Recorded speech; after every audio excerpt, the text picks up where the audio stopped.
Atin pong Sabbath School ngayong umaga mga kapatid ay kakaiba sapagkat meron po tayong mahalagang pag-uusapan. So sa pagkakataong ito mga kaibigan at mga kapatid ay nais ko pong ipakilala ang atin pong tagapagsalita. Ngayon pong buong araw, mayroon po siyang 5 presentation, 3 ngayong umaga, then mamayang hapon ay mayroon pong 2. So mga kapatid, samahan niyo po kami sa atin pong pag-aaral ng salita ng Panginoon. Ang programang ito mga kapatid ay nabuo dahil may mga kakaibang aral na pumapasok ngayon sa ating iglesia. Kaya ito po ang paraan para maging aware po tayo sa mga ganitong aral na pumapasok sa atin pong iglesia. So nais ko pong ipakilala sa inyo ang atin pong tagapagsalita. Sabi ni Brother Alvin, Pastor, 2 beses mong ipapakilala si Pastor Ilioma. Isa sa Sabbath School at isa sa mamaya sa Divine Hour of Service. Kasi daw ay baka marami pang mga kapatiran nating hindi makakarinig. Kaya nga mga kapatid, sa pagkakataon pong ito ay ipapakilala ko po muna siya. Mamayang Divine Hour yung mas detalyadong pagpapakilala sa kanya.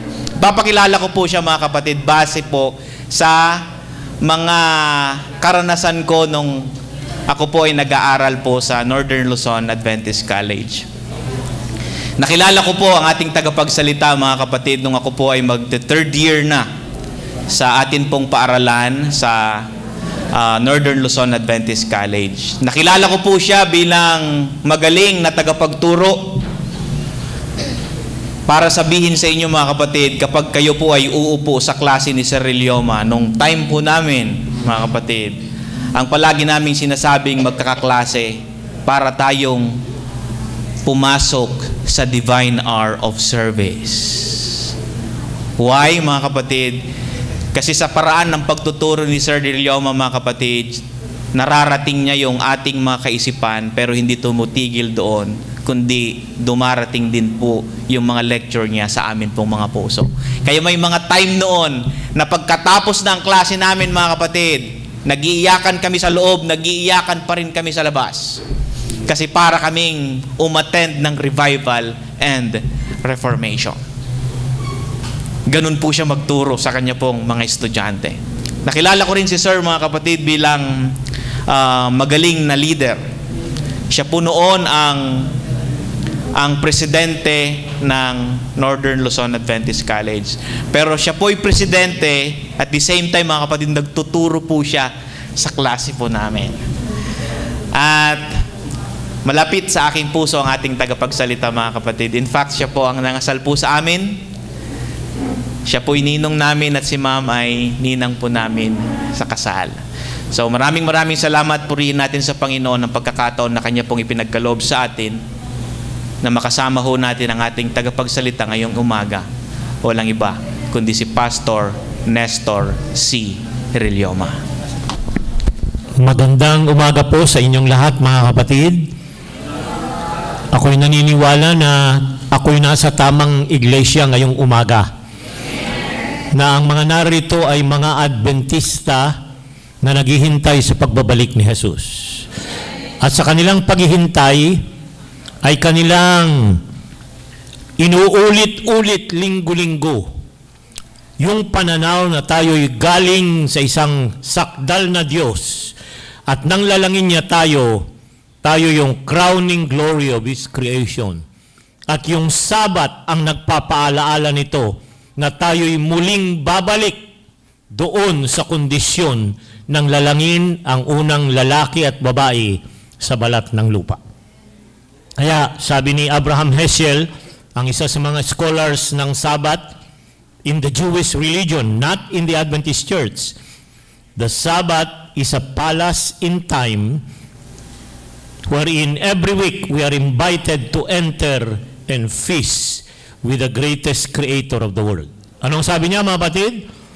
Ang Sabado, ang ika-7 araw ay isang palasyo sa panahon na sa bawat linggo bumabalik tayo doon sa palasyong iyon para ipaalala na ikaw ay hindi ordinaryong tao, kundi ikaw ay nilalang at pag-aari ng makapangyarihang Diyos. Amen? Tayo po ay naririto ngayong umaga dahil tayo po ay sumasamba. Hindi inilagay itong ating pag-aaral in the context na sa ibang araw. Tayo po ay nasa worship time. At marahil sasabihin ninyo ay, bakit binago yung sistema sa Sabbath School? Bakit may lecture pero meron naman yung mission spotlight? Sasabihin ko po sa inyo na ang ating pagsamba ay laging nakasentro saan? Sa salita ng Diyos. Huwag nating kalilimutan na ito'y mahalagang bahagi. Bakit tayo nag-aaral at mag-aaral ng buong maghapon? Unang-una sa lahat, mga kapatid, ang pagsamba, ang sentro nito ay ang pag-aaral ng salita ng Diyos. Amen? Kaya nga, lagi kong idinidiin, huwag po ninyong tatanggalin yung Sabbath School study, yung lesson. Kahit na ano pang mga programa ang napakagandang inihanda, do not remove the Sabbath School study time. Amen? Bakit? Yung po yung meron tayong interaction sa pag-aaral ng salita ng Diyos. Yun yung tinatawag nating dialogue. Pagka sa hour of worship, hindi po dialogue kundi monologue. Anong ibig sabihin? Hindi nyo pwedeng magtanong samantalang may nagsesermon dyan during the hour of worship. Pero sa paaralang pansabado, pwede po tayong magtanungan. So naintindihan ninyo ang kaibahan noong preaching at saka yung teaching natin. Ngayong po sa nakalipas na ilang mga linggo ako ay naghanda ng material na kinakailangan nating harapin dahil tayo'y kaanib ng Iglesia Adventista del Séptimo Día na may mga hamon na dapat nating gampanan. Ang sentro ng ating pag-aaral, yung nasa gitna, okay? Ay ano daw? Bridging the gap between mainstream Adventism and the pressing views of last generation saints. Bakit po natin ito? Dahil nag-create po ng gap. So we will assume may gap dun sa nagtuturo ng last generation theology. Ang ginamit ko po dyan ay the last generation saints. Kaysa doon sa karamihang Adventista del Séptimo Día mga kaanib. Naintindihan po ba ninyo? Anong gagawin natin? Sa 5 presentation, ang aking pong focus is how to bridge the gap. Nakuha ninyo. Paano natin lalagyan ng tulay yung gulf, yung puwang sa pagitan ng pangkalahatang Iglesia Adventista at yung mga ibang kaanib natin na nagtuturo ng ibang aral na hindi natin tayo at aral ng mga Adventista. Maliwanag po ba, mga kapatid? So pare-pareho tayong mga Adventista.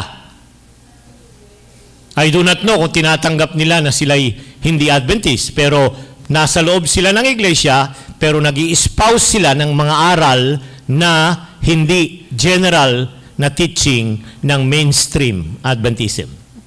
Okay? Ang unang part ng ating pag-aaral at bago tayo tumungo ay hilingin natin ang patnubay ng Diyos sa pamamagitan ng panalangin.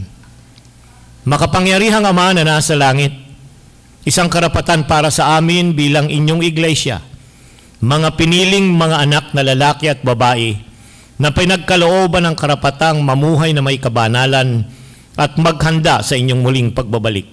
Pahintulutan po ninyo na malinaw sa amin at linawing muli ang tayo at mga aral ng aming iglesia, lalong-lalo na sa mga huling mga yugto na magaganap sa balat ng lupa.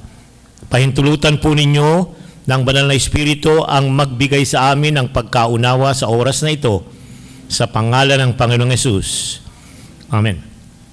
Ang una sa ating 5 paksa sa buong maghapon. Ano yung title, mga kapatid? Foundational what? Principles of Adventist Faith. Okay? Uulitin ko, mga kapatid, ha? Foundational. Pag sinabi nating foundation, nasa taas, nasa baba? Nasa baba. At kung ang iglesia ay isang gusali, sabi ni Pablo, a building, nasaan yung pundasyon? Kagaya nitong church na ito na building. Nasaan ang pundasyon? Yan po ba yung mga yan? Hindi nakikita ang pundasyon. Tama po ba? Pero naroon yun para maging matatag ang gusali anuman ang mga humampas na mga bagyo, unos at mga pagsubok na darating. Nakukuha po ba ninyo yung aking idinidiin? That's why we have to revisit. Unang-una, hindi natin pag-aaralan yung kanilang aral. Ang pag-aaralan natin, yung foundational na mga aral natin. Pagkatapos, ihahambing natin, at yun ang aking gagawin. At pagkatapos ay yung mga tanong na kanilang inire-raise at marahil tanong din ninyo mamayang hapon na pwede nating sagutin at pag-ugnayin para hindi tayo nagkokontra-kontra ng mga pananaw. Maliwanag po ba yun, mga kapatid?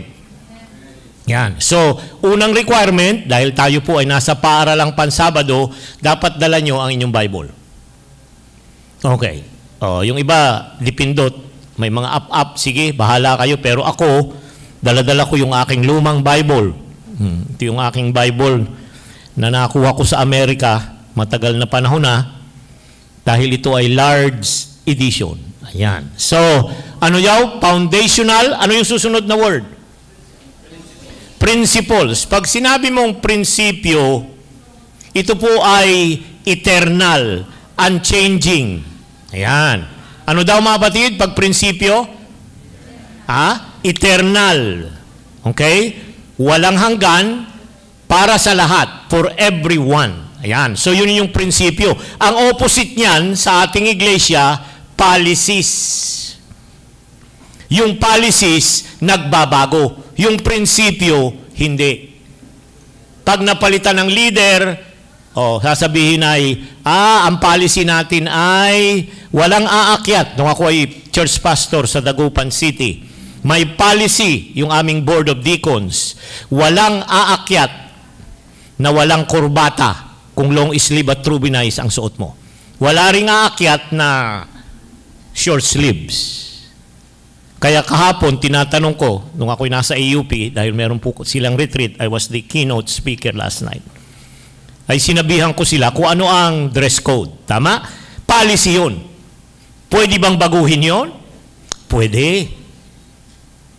Pero yung sabihin nating dapat kayo'y nakasuot ng kaaya-aya, modest, sa harapan ng Panginoon. Prinsipyo o policy? Prinsipyo. Ayan. So, hindi tayo nag-ano na, ba't ikaw ay naka-rubber shoes? Kung yun ang pinakamabuti niyang, meron siya. So, we will not judge our brethren kung bakit yun lang ang suot yan. Ba't siya naka-t-shirt? Ikaw ay naka-husi at naka kung ano-ano pang mga husi. Okay? So, naintindihan po ba ninyo yung prinsipyo? So, ano yung mga nasa batayan ng ating saligan ng ating iglesia na mga prinsipyo ng ano raw? Anong tinutalakay natin dito? Catholic? Adventist. Hindi ko nilagay dyan yung word na theology, Adventist theology, kasi pag hindi mo mababasa sa Bible yung Adventist theology. Anong mababasa mo? Adventist faith. Pananampalatayang Adventista. Kaya pag tinanong nila kayo, anong pananampalataya mo? Adventista ho. Ikaw, Baptist ho. Ikaw, Mormon. Ikaw, INC. You're talking about faith and we will go to that by and by. Kung meron po kayong tanong tungkol sa paksa, after my presentation ng style natin, I will entertain 1 or 2 in relation to the topic. Pero kung may tanong kayo at hindi sangayon dito, hindi ko po yun sasagutin. Hihintayin ko yung susunod na paksa, tsaka doon kayo magtanong. At mamaya magkakaroon po tayo ng pangkalahatang question and answer mamayang hapon. Dahil yung last presentation ko ay paradoxical issues and ultimate questions in relation to the topic that we are dealing. So ako na mismo ang magtatanong. Meron na akong nakaset doon ng mga tanong. Pagka may itanong na, di tama na. Huwag nang paulit-ulit. At mga kapatid, kung may darating na mga huli at hindi nila maririnig ito, paki-explain po sa kanila dahil foundational po ito. Yung aking mga didiscussing susunod ay hindi nyo maintindihan purely if you do not go to the principles of Adventism. Okay? Simulan na natin. Ayan. Foundation of Adventist Faith. Ayan. Paki-open nga po yung Biblia ninyo at tayo magbabasa ng Bible. Jude, Judas, hindi po ito si Judas Iscariote. Isa ito sa mga alagad na malapit sa ating Panginoong Hesus. Sabi ng iba, kapatid ng ating Panginoong Hesus. Jude 3. Okay. Saan yan? Yung iba, baka hindi nyo alam, bago po mag-apokalipsis. So, doon sa huli, Jude. Isang kapitulo lang at napakaikli.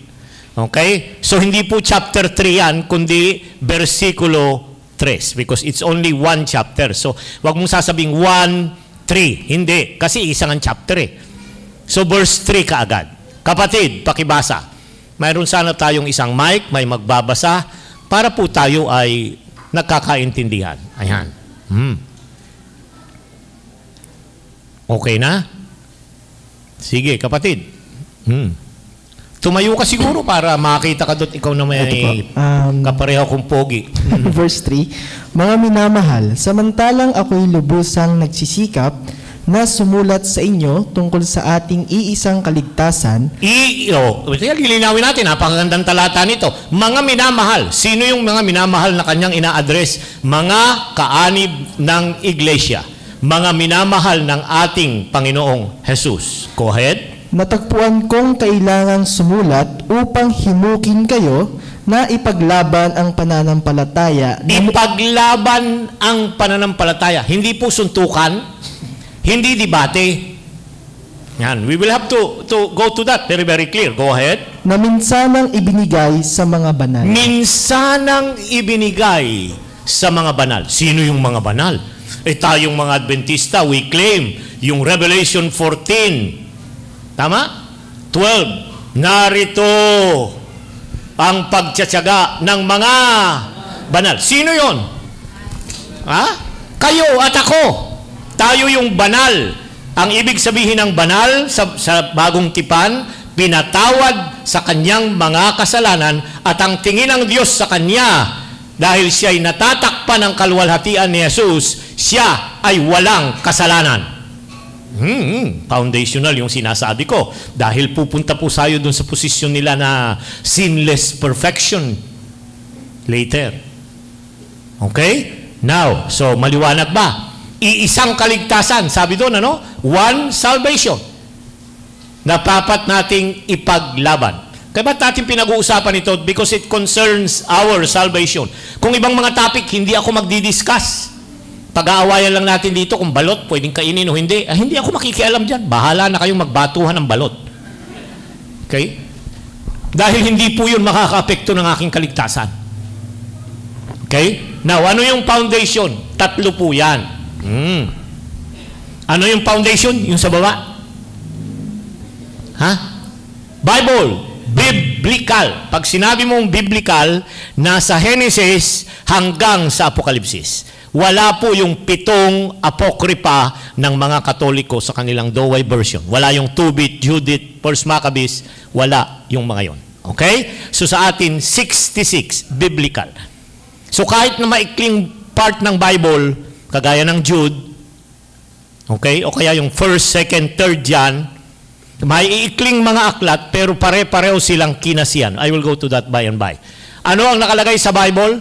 Revealed teachings of the Scriptures. Uulitin ko. Pag sa Bible, revealed. Pag sinabing revealed, pinaalam o hindi?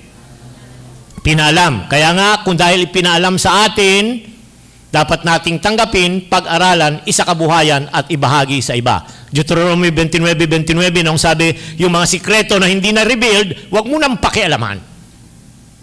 Tama, mga kapatid? Rebuild. Ang dami na nga na-rebuild. Hindi mo pa nagagawa. Doon kayo nagpupumiglas kung sino ang naging asawa ni Cain. Kailan namatay si Adan? Basta siya namatay. Huwag niyo nang pakialaman. Kamag-anak man yun si Adan. Okay. Next. We will look historically. Pag sinabi mong history, yung mga bagay na hindi natin pinahintulutan, that's my definition of history, na mawala. Mga kasaysayan, kaya nga history. Bakit alam natin na may Magellan at Lapu-Lapong naglaban? Nasa kasaysayan. Hindi pinahintulutan kahit na yun ay 1,500 years pa, ilan ang gap natin ngayon, 2015, mga 500 years, ay naroon na preserved. History is something that is preserved, documented. Ayan. So titignan natin, ano yan? Documented experiences of the community of faith. Ayan. Kaninong karanasan, mga kapatid? The community of faith. Ano yon? Ang iglesia. Anong iglesia yon? Ito. Huwag mo pakialaman yung iglesia ni Kristo. Huwag mo pakialaman. Itong atin. Pinakikialaman nyo yung iba, hindi pa natin naintindihan yung ating documented na mga experiences ng mga pioneer natin. Okay? Saan sila nanggaling? I'm giving you the background. Saan sila nanggaling ng mga relihiyon na dala-dala nila yung pananampalatayang ganito na nung sila'y sumanib dun sa nucleus ng mga Adventists during the pioneering year in 1844, dala-dala nila yung mga semi-Aryan teaching, dala-dala nila yung Trinitarian, dala-dala nila yung kung saan-saan. Magkakaiba ng relihiyon. Merong galing sa Baptist, may Methodist, may Christian Connection, at kung ano-ano pa. So yung mga pioneer natin, hindi po iisang relihiyon ang pinanggalingan nila bago sila napasama rito. Kaya iisipin ninyo na may dala-dala silang mga aral na tama at meron din dala-dalang aral na hindi tama. Ayan. Kaya sabi ng iba, bakit yung mga pioneer? May nagturo si Uriah Smith, si ganito, na isa lang ang Diyos. Okay? Which is correct. Ayaw nilang tanggapin si Jesus is a semi-demigod. Okay? So, titingnan niyo yung mga background ng mga ganon bago tayo sinulat ng ganito. Mamaya, I will introduce a topic on that. Next, theological. Ayan. Pag sinabi mong theological, lahat po tayo gagawa niyan. Hindi po yung mga nasa ayas lang. Hindi yung trained theologian na kagaya ko o yung mga pastor lang. Hindi po. Pag sinabi mong theology, it is the systematic explanation of the content of the Adventist faith. Ano yun? Maayos na ipinapaliwanag ang nilalaman ng pananampalatayang Adventista. Layman, yung barbero na elder, pag nagtanong yung kanyang customer, bakit kayo nakasarado pag araw ng Sabado? Nag-explain siya. Is he doing theology? Yes. Bakit? Kahit hindi niya basahin sa Bible, ano nang sabi niya? Kasi po, kami po ay mga Adventista.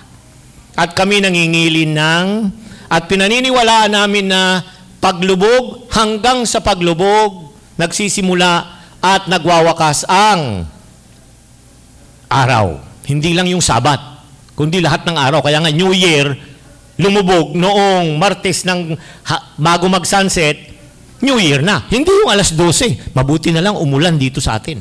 Walang masyadong maingay. Nakakatulog ako ng maayos. Ayan. Diba, babatid?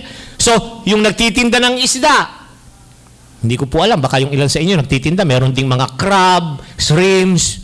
Adventista ka? Ganun ang tinda mo? Mga kapatid, yung ating isang kapatid na mayaman dyan, yung Carl and John and Carl ba yun? Natutuwa ako tuwing dadaan ako doon sa kanilang mga warehouse doon sa amin. 3 yung kanilang warehouse doon sa Puting Kahoy.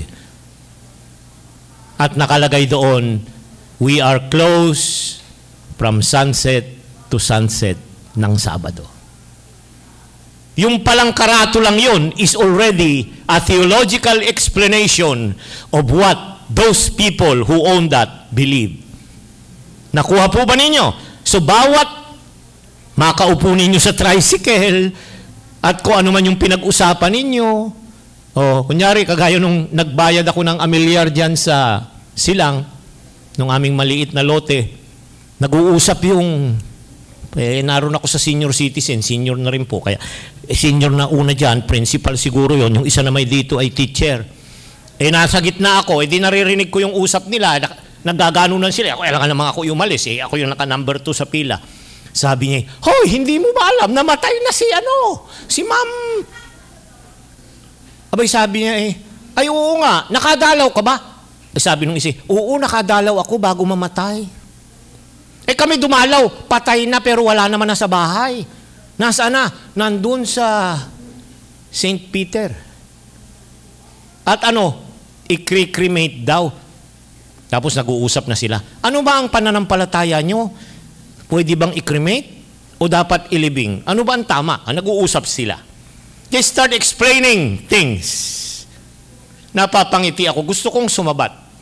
Pero baka sabihin nilang sampito na itong alakay. Okay? Nakuha po ba ninyo pag sinabing theological at nagpaliwanag kayo kahit yung naglalarong bata? Nagpunta sila sa birthday party ng magkakaibigan. Alam mo, elementary. Basta may pansit, okay na yan. Tuwan-tuwa na kami nung kami estudyante pa. Nagpunta sa party. Ang halo nung sahog ay hindi naman mga Adventist. May baboy, may hipon, may... Sabi nung isang kaeskwela, ayaw ko. Bakit? Hindi ka kumakain ng pansit? Hindi, kumakain ako ng pansit. Yung lahog, ano yun? Yung lahok ang ayaw ko.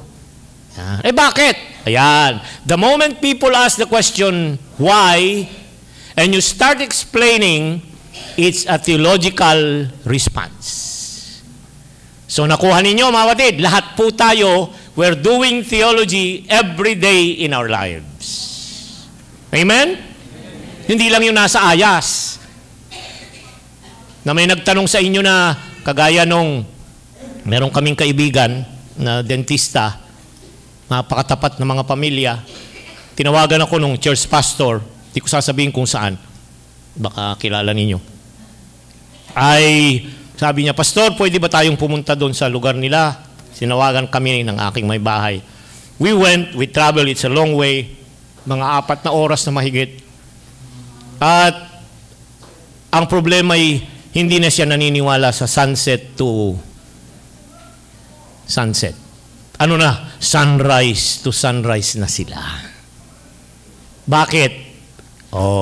Nagtanong daw sila sa mga pastor natin na iba, hindi daw maipaliwanag and he is not satisfied. Yung mga teksto na ginagamit nila, yung sunrise to sunrise. Nagpadala sila ng kanilang manuscript, pinadala yata dito sa Ayas, hindi nasagot yung kanilang mga questions. And so made the decision to leave the Adventist Church and form their own group. Mga kapatid, pag nagkamali tayo ng pagpapaliwanag, sasabihin ko po sa inyo, may mawawala. Kung minsan yung ating relasyon, nag-aaway tayo, or ikalawa, nawawala sila sa loob ng iglesia. Amen? Now, tayong mga Adventist, ang pinag-uusapan natin, Adventist foundational principles, yan. Tayo po ay naniniwala na tayo ay ligtas sa pagitan ng pananampalataya. So meron pong 3 kategory ng pananampalataya. Ano yan? Para maliwanag. Dahil pag tinanong nila, ano bang pananampalataya ang dinidiscuss ninyo itong araw na ito? Hindi po tayo, we're not discussing today saving faith. Ano yung saving faith? Yung relasyon natin kay Jesus bilang Panginoon at tagapagligtas. Ito yung mag-aalis ng kasalanan. At ang ginamit kong text dyan ay Acts 16. Alam niyo yung karanasan noong ni Pablo at saka ni Silas. Sila'y napiit. Kumakanta sila. Nagkaroon ng earthquake. Nabuksan ang piitan. Natanggal ang mga tanikala. At dahil doon, alam nila na yung if you are a guardian in the jail, at nakawala ang iyong mga binabantayan, ikaw ang isusunod na papatayin. So, anong gagawin noong jailer? Magpapakamatay na siya. Anong sabi ni Pablo? Nandito kami. At nagtanong siya ng isang napakagandang question sa Acts 16 verse 30 and 31. What must I do to be saved? Tama mga kapatid? Tingnan po ninyo ang inyong Biblia. Okay? Tama? Pakibasa kapatid. Ikaw ang may... sige, upo ka na lang. Para isa lang ang pogi, yung nakatayo. Acts 16 verse 30, nang sila'y mailabas, ay sinabi niya, Mga Ginoo, ano ang kailangan kong gawin upang maligtas? See? Bakit ganun ang question nun? He's a Roman officer. Dahil in the Roman religion, dapat may gawin ka para maligtas ka. All religions in the world, in order to be transformed, changed, matanggal yung kasalanan sa buhay mo, may gagawin ka. Pero sa pananampalatayang Adventistang Kristiyano, hindi po tayo naniniwala na mayroong kayong bahagi sa inyong kaligtasan. May I make that very clear with you? Because the moment we decide na may bahagi ka, kagaya ka rin ng lahat ng mga major religions in the world. Shintoism, Buddhism, Hinduism, Zoroastrianism, at kung ano-ano pa. Maliwanag ba mga batid? Yun ang kaibahan natin. God saves those who cannot save themselves. Hindi po tayo naniniwala na God saves those who are trying to save themselves. Okay? Saving faith. Ano yan? Kayo ba meron na yan? Kagabi, I had to discuss this with the AUP professors at mga worker nila. Tiyakin ninyo na bago kayo tumayo sa inyong mga klase, magturo lalong-lalo na kayong mga Bible teacher that you have experienced the saving power of Christ by faith. Wala tayong karapatan, mga elder, kayong mga opisyalis ng iglesia ngayong umaga. We have no right to be telling about salvation when you yourself and your family has not experienced being redeemed by the blood of Christ. Yun ang mahalaga. Okay? Ikalawa, we will go to... Ayan. Dito tayo ngayon. Ang tawag, doctrinal faith. Yun po yung talasang binasa natin kanina. Saan nakita yun? Ayun for the faith which was once for all delivered to the saints. Ano daw? Yung pananampalataya na minsang delivered? Dinala. Binigay sa inyo at sa akin. Paano? Sa evangelistic crusade, ang parents ninyo, mga Adventist, ang inyong mga lolo't lola, mga Adventist, nagsalit-saling pagpapasalin ng ng mga katotohanan. Ang tawag dyan, doctrinal faith. So yung mga doktrina po natin, yun. Kaya pag tinanong ka, anong pananampalataya mo? Adventist. Kaya, hindi ka kumakain ng baboy, no? See? They attach that. Hindi naman sa kaligtasan eh. They attach it to, baboy. Tithe. Yan, and so on and so forth. So yung mga yon, ang tawag dyan, doctrinal faith. Then, of course, meron po yung daily practical faith. Ano yung daily? Mga batid? Pag sinabi mong daily, buwanan lang kayong, pag nananalangin kayo, mga batid, ng pagkain, every time you eat or not? O sasabihin yung, Lord, as usual. Ganon? Hindi. Bakit? Kasi naniniwala tayo that when you pray, you bow your heads. At ang mga Adventista kung minsan nahihiyang manalangin sa public, lalo na sa nasa restaurant, pag nag-iisaw, dadalawa lang kayo. Pagka marami, kaya yabang natin eh. Marami tayo eh. Anong gagawin? Lord, bless our food. Amen. Ganun lang. Ayaw makita nung katabing table doon. Ganun ba tayo, mga batid? Practical faith, lalakad ka, magdra-drive ka, bago kayo mag-drive, anong ginagawa? Magpre-pray. Mag-i-exam yung inyong mga anak. Mananalangin. May sakit. Mananalangin. Pupunta sa abroad, kukuha ng visa at kung ano-ano pa. Magpre-pray. Doctrinal ba yon? No, it's not. Saving faith ba yon? Hindi, magliligtas yun. Ano yan? Practical daily faith. Maliwanag ba, mga kapatid? Yan yung sinasabi ni Pablo na, for we walk by faith and not by sight. Bakit?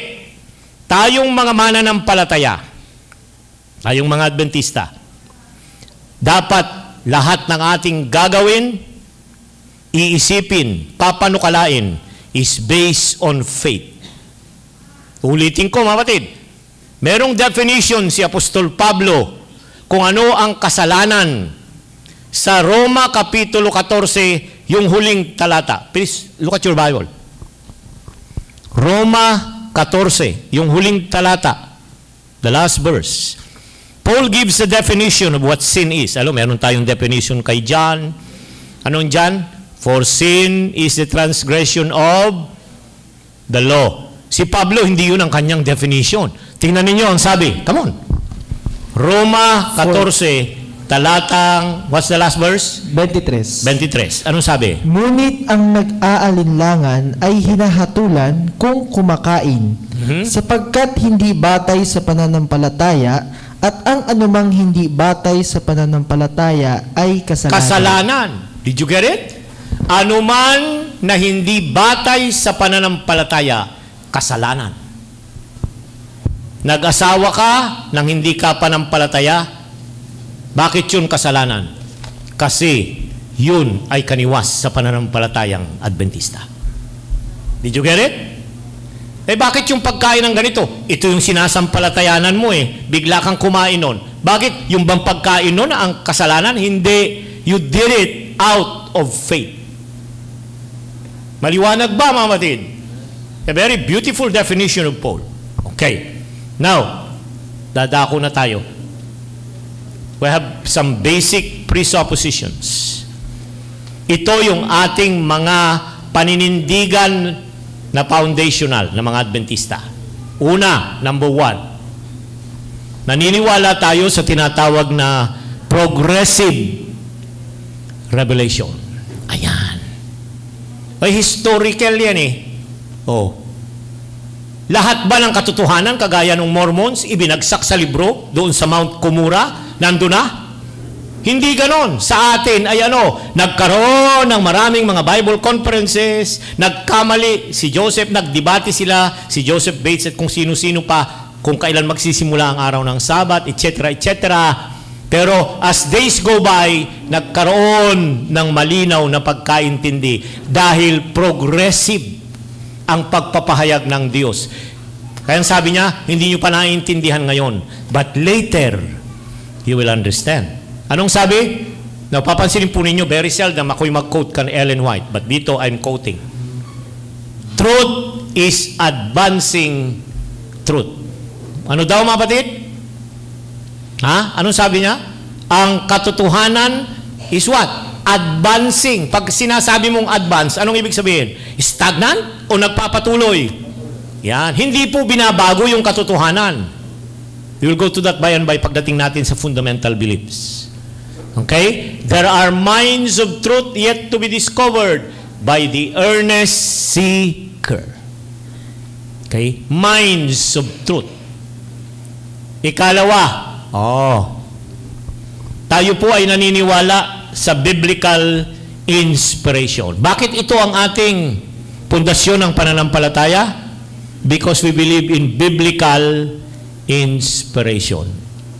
Ang tanong, baka kayo mga Adventista dito sa distrito ni Pastor Bijon at hindi ko alam kung anong tinuturo niya, hindi po ito ang inspired. Yung tao na tinawag, si Moses, si Elijah, sino pa? Yung mga nagsulat ng banal na kasulatan, yun po ang inspired. Look at the quotation. It is not the words of the Bible that are inspired, but the men that were inspired. So sino? Men lang. Paano si Esther? Yan, generic po yung term dyan. It's a generic term for both male and female. Inspiration act not on the man's words or his expressions, but on the man himself. So, sino ang kinasihan ng banal na Espiritu? Yung tao mismo. Kaya tayo ngayon, hindi tayo naniniwala ng verbal inspiration. We believe in what we call dynamic inspiration. Okay? We would like to welcome our friends. We met them several months ago in the district of Pastor Sanchez. Okay?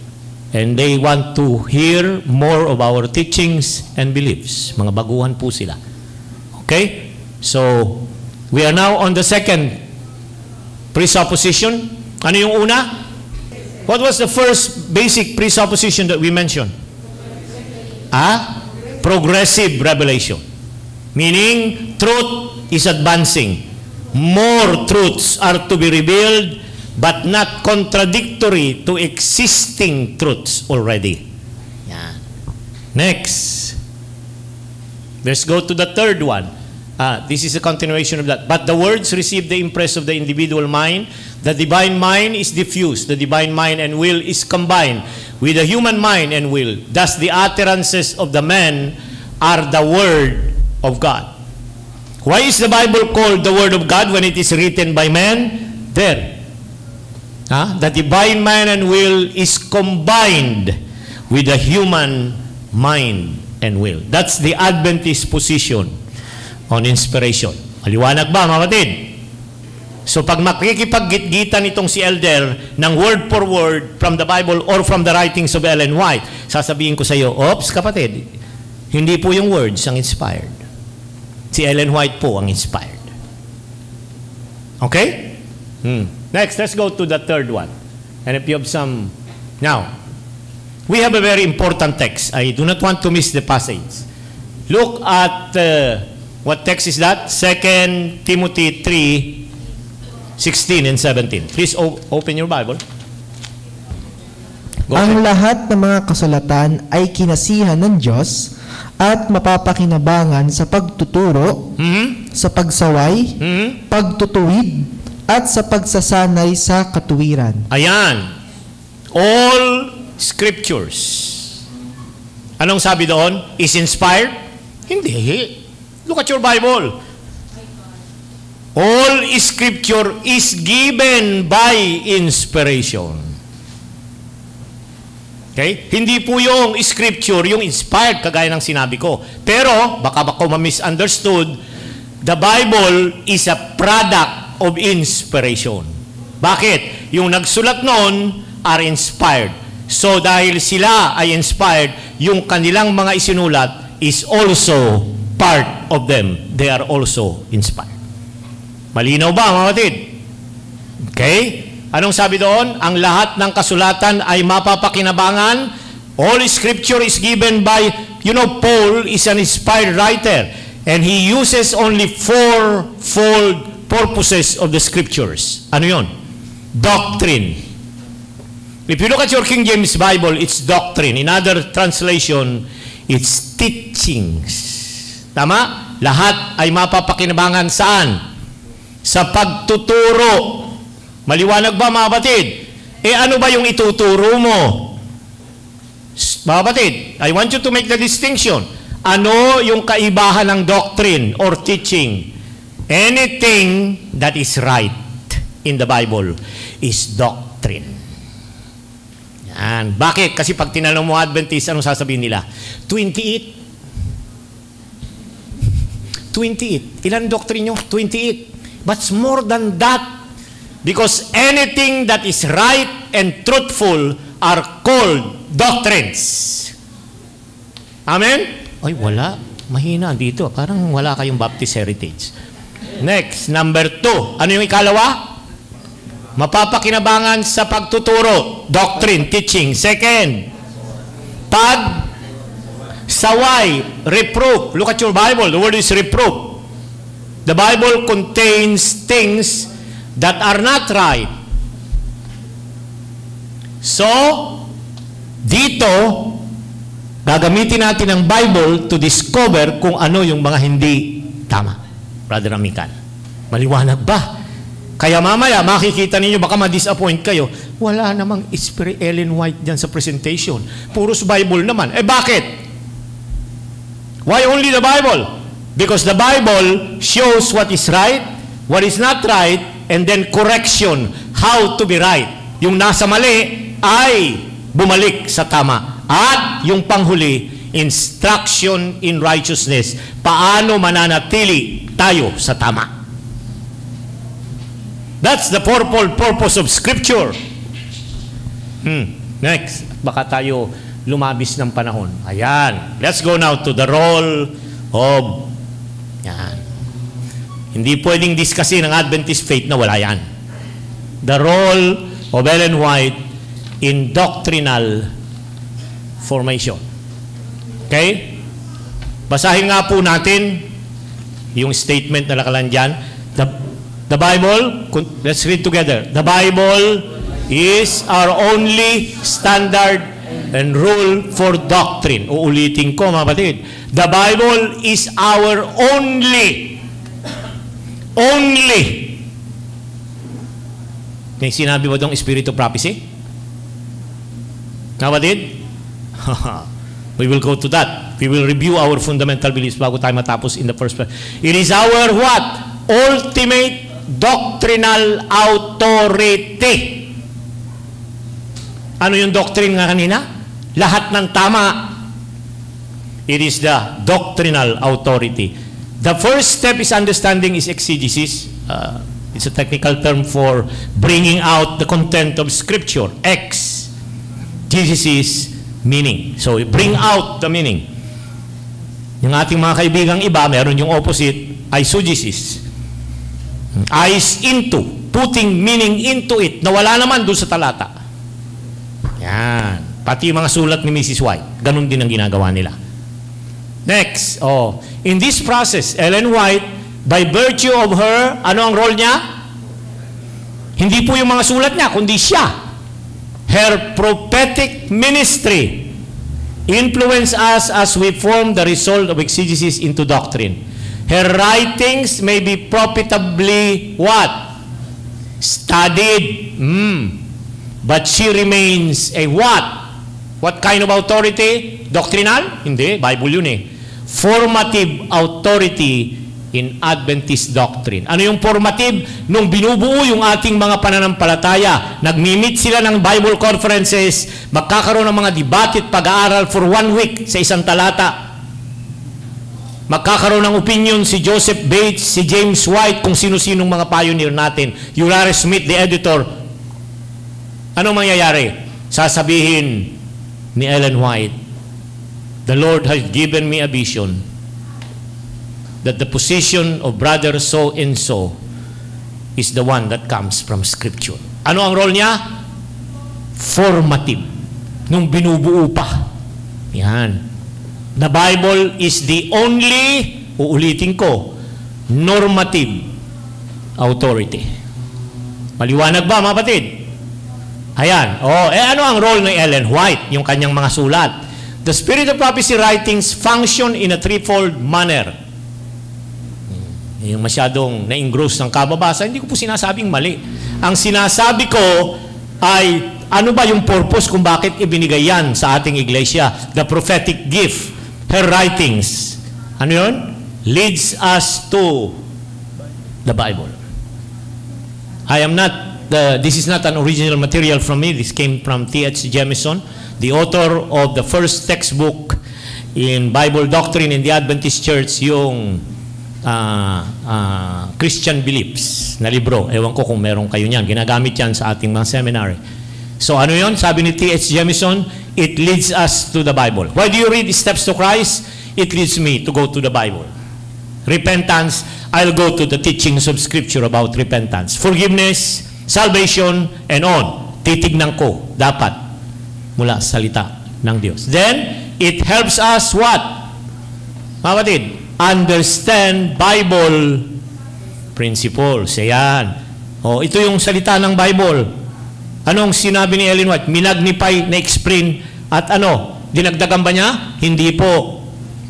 At ikatlo, it helps us apply Bible principles. That's her writing. We will go to that by and by. Ayan. Pupunta na tayo dun sa isang pinakamahalagang bahagi. Tayo po ay mayroong tinatawag na fundamental beliefs. We are not just the Catholic that they have the creed, C-R-E-E-D. They have the Apostles' Creed, Athanasian Creed, Chalcedonian Creed. I wrote my dissertation on Chalcedonian Creed. I compared Ellen White's writing on the person of Jesus Christ in the Chalcedonian formula in 451 AD. Okay? Tayo po, we call, ang mga protestante, ang tawag nila sa pananampalataya nila, yung summary. Confession. Yan. So, creed sa Catholic, yung mga protestante, they call it confession. So, merong Westminster's Confession, Augsburg's Confession when you go to the Baptist, and to the Church of England. Okay? Tayo, we don't call it creed, we don't call it dogma, we don't call it confession. What do we call it? Fundamental beliefs. If you look at the back of your Sabbath School Quarterly, that one, there is a summary of our 28 fundamental beliefs there at the back. Did you get it, brethren? Fundamental beliefs. Now, let's read what is our position. Para naiintindihan at dapat ito pinapaalam sa mga kapatid. The preamble to the 1980 Statement of Fundamental Beliefs of the Seventh-day Adventists reflect this attitude. Seventh-day Adventists accept the what, mga kapatid? The Bible as their only, now he uses, our theologians use the word creed, meaning the Catholic is creed, the only foundations of their faith, and hold certain fundamental beliefs to be the teachings of the Holy Scriptures. Ayan. These beliefs, yung 1, 2, 3, 4, 5, 6, 7, 8, 28, as set forth here, constitute the church understanding and expression of the teachings of Scripture. Ano daw? Yang 28 fundamental beliefs na yan, yan ang pagkaunawa ng buong iglesia. Kaya nga, every 5 years, during the General Conference session, bago magsimula ang session, business meetings, reports, etc., 1 week or 2 weeks, most of our scholars and administrators worldwide will convene to review the statement of faith. We call it fundamental beliefs. Ano daw? Expected a General Conference session when the church is led by the Holy Spirit to a fuller understanding of Bible truth, or look, find better language in which to express the teachings of God's Word. Hindi po natin babaguhin yung doktrina, kundi yung expression para mas malinaw na maintindihan ng mga tao who will receive it. Okay? I think now, I will end with this. What is fundamental beliefs number 1? Come on, look at your Sabbath School Quarterly. It's there, nasa likod. Dapat alam ng mga elders ito. Kung ako ang pastor, ay talagang aking magiging requirements na bago sila maordinahan na elder, akin lang yun. Ay dapat alam mo yung 28 fundamental beliefs. At least you have 2 to 3 verses to support it. Ayan. Look, sa second part, kami sa theology merong A and B. When you read the text, there is a first part, the second part. Now, in the fundamental beliefs, I'd apply that. The second part of the statement says, basahin nga natin mga kapatid, the Bible, the Holy Scriptures, I want you to take note, supreme, authoritative, and infallible. What is the meaning of infallible? Does not err. Hindi po nagkakamali. Revelation of His will. Sino yung His? God. Okay? They are the standard of character. Yeah. Kapag ka may na-report at nagchichismisa na sa church, bakit kaya yung elder na yun laging may kaangkas, hindi naman si misis niya? Anong gagawin ng pastor? Kakausapin o hindi? Ichichismis na? Hindi. Kausapin. Tama? At pag yun ay mali, anong basis kung bakit siya didisiplinahin? The Bible. Did you get it, brethren? Next, what's the next one? The test of experience. When I was editor of the publishing house, you know, almost every day I receive messages, manuscripts, written by church members. Anong sabi? I receive a vision from the Lord. And this is the message. Sabay, sinulat, ang haba. Sabi nung aking associate editor, wala akong tiyagang basahin yan. Tatapon niya lang yun doon sa basurahan. Ako, sometimes I take time to read. Sabi ko, Panginoon, patnubayan po ninyo itong kapatid na ito. Baka kung anong espiritu ang nagdidikta sa kanya. Bakit? Una, it contradicts major teachings of scriptures and the church. Ayan. Hindi ko naman sasabihin sa iyo kaagad yun. So, your experience mo. No. Kagaya when we were pioneering at AUP, I'm a member of the pioneering class at the university in 1979. Okay? And all of us are required to work. No work, no eat. Whether you are moneyed or not, you have to work. At least 2 hours every day. If you do not work, they will not feed you at the cafeteria. You have to have a signature of your work supervisor. Ngayon, parang wala na. Parang nawala na. Ayun, gusto ko yun. I like that. Eh, merong isang young person who came from the south, in Mindanao. Newly baptized siya. He came to the university as a working student. Eh, nagkulang yung time sa kanyang work. So, hindi siya pinakain. Imbis na makipag-usap sa mga kapatid in the leadership of the university, nagkulong siya doon sa batching plan. For 3 to 4 days, hindi siya kumain. So imagine niyo, yun ay Friday, Sunday, Monday, Tuesday, Wednesday. Nung Wednesday na yun, after that experience, he came and attended the midweek prayer meeting. At the end of the prayer meeting, he stood up and he said, "Brethren, I have a vision from the Lord." Later on, we realized that his vision was a product na walang laman ang kanyang tiyan, etc. He was affected psychologically. How do you test that? Test it with the Word of God. Now look, the definitive revealer of doctrines and the trustworthy record of God's act in history. Baybayin ninyo yung 28 fundamental beliefs. Meron bang nakalagay dyan na Acts of the Apostles, page, Desire of Ages, page, Spirit of Prophecy, volume 2, page? Wala po. Anong nasa baba ng 28 fundamental beliefs? Bawat statement. Mga talata galing sa Biblia. Now, ayokong magsinungaling. Ginagamit natin yung mga expression kay Ellen White, kagaya niya, no? Character, test of experience, and so on. Yan ay nasa introduction ng Great Controversy. So there are times they borrow the terminology. Dahil yun ang nakita ng ating mga Pangulo na suit to express what we believe as a church. Now let's look at Fundamental Beliefs 18. Okay? The gift of prophecy. Pakibasa nga mga batid. Let's read together. The scripture that one of the gifts of the Holy Spirit is prophecy. Naniniwala ba kayo doon, mga batid? Yes. Next.